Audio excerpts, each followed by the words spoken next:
Very good morning to everyone. In this lecture, EC 8791 Embedded and Real-Time Systems, Department of Electronics and Communication Engineering, 7th semester.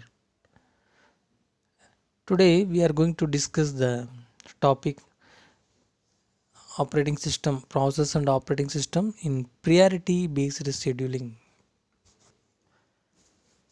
In previous session, we are discussing the multi-rate embedded system design process and also the multi-task and multi-processing design techniques.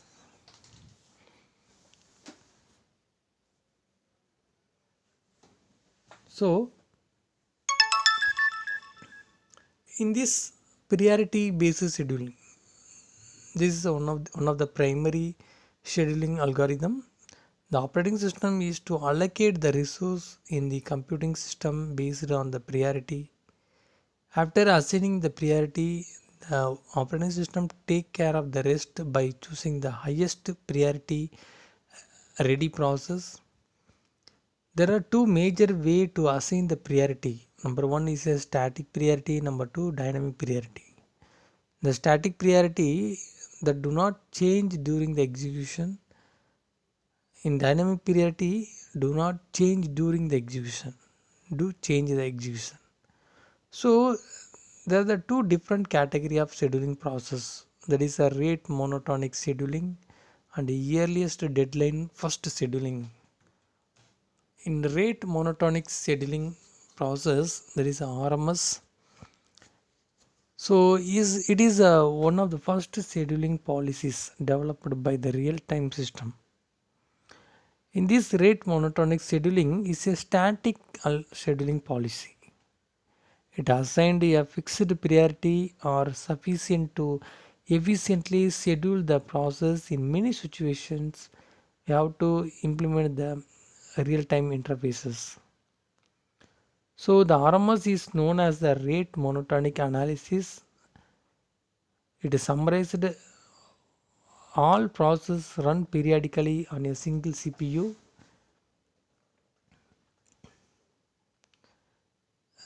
It context switching time is ignored and there are no data dependency between the process and the execution time for a process is constant and that all deadlines are on end of their period and also the highest priority ready process is always selected for execution and priorities are assigned by rank order of period with the process with the shortest period being assigned the next priority. So the rate of monotonic scheduling in according to the assigned highest priority for least execution process. So the highest priority here the example of rate monotonic scheduling.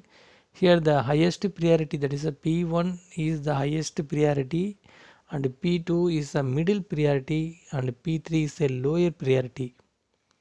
The first execution priority 1, then priority 2 and finally priority 3.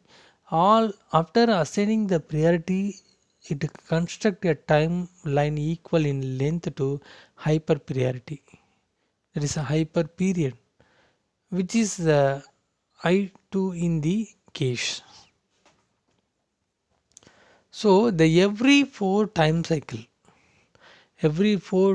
interval, the priority 1 execute the unit 1, that is the execution time interval for P10 is equal to 4.4 up to 8.8 second. In every 6 interval time, the P2 execute the second unit. Up to every 12 interval, the P3, that is a priority 3, execute the third unit. So the execution time interval for P3 and the time interval from 10 to 12, no scheduling available because no process will be available for execution. All processes are executed already.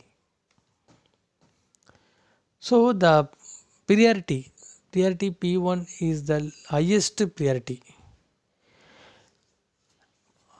P1 is a highest priority process and P2 is a lowest priority process. So after the one time unit, the priority 1 finished and goes out of the ready state until the start of its next period. After the time T1, the priority 2 start executing a highest priority ready process,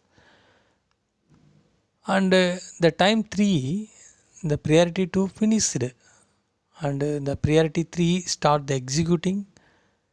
So the priority 1 next iteration start at the time 4, and the priority 3 gets one more time unit of execution between the second iteration of the P1 and P2, but the P3 does not get to finish until after the third iteration of the P1.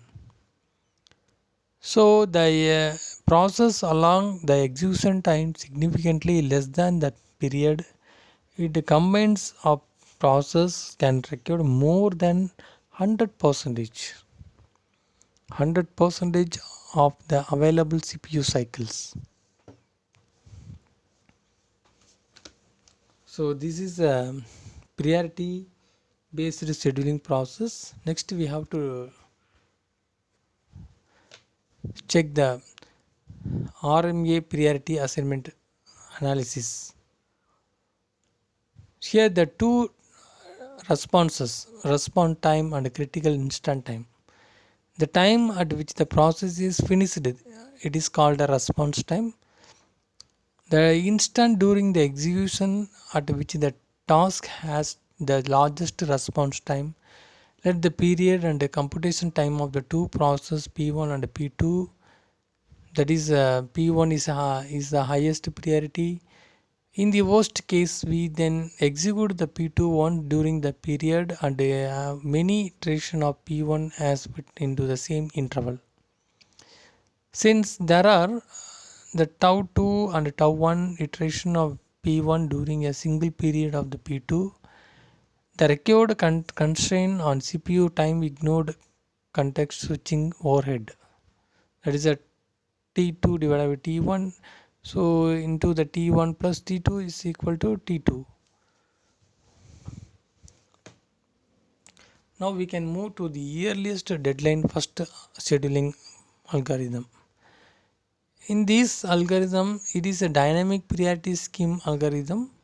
It changes the process priority during the execution based on the initiation time. As a result, it can achieve higher CPU utilization than RMS. The EDF policy is very simple. It assigned the priority is order of deadline, and it assigned highest priority to process who has the earliest deadline in your embedded system design. So when we assign a lower priority to process who has the fastest deadline, after assigning the scheduling procedure, the highest priority process is chosen for execution. That is a hyper period is 60. So here the scheduling process, that is a deadline table, that is one time slot left at a t equal to 30 gives a CPU utilization of SNAM 59 out of 60. EDF can achieve 100% utilization. Next we have to discuss the priority inversion. The lowest priority process block execution of highest priority process by keeping hold of a resource. It considered a system with two processes, that is the highest priority P1 and the lowest priority P2. Each uses the microprocessor bus to communicate to peripherals. When the processor peripheral 2 execute, it requests the bus from the operating system and it receive. If P1 become ready while the P2 is using the bus, the operating system will preemptive the P2 and PL leaving the P2 with control of the bus. When the priority 1 requests the bus, it will be defined by the bus since the bus already won unless the P1 has wait to taken the bus from P2. The two process may be deadlock. So the data dependency and the scheduling, the data dependency implies that a certain combination of process can never occur. It considered the simple example.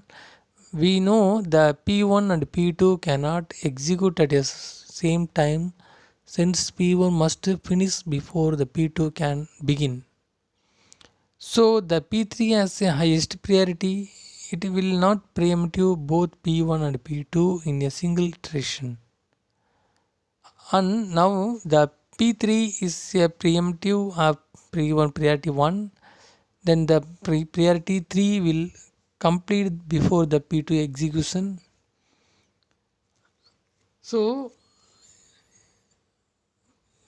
here the data, it can be combined of process cannot be ready at the same time.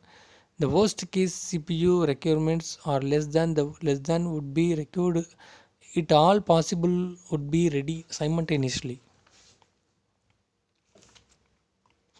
So in this lecture we are discussing the priority based scheduling for real time embedded system design. Thank you for watching this video.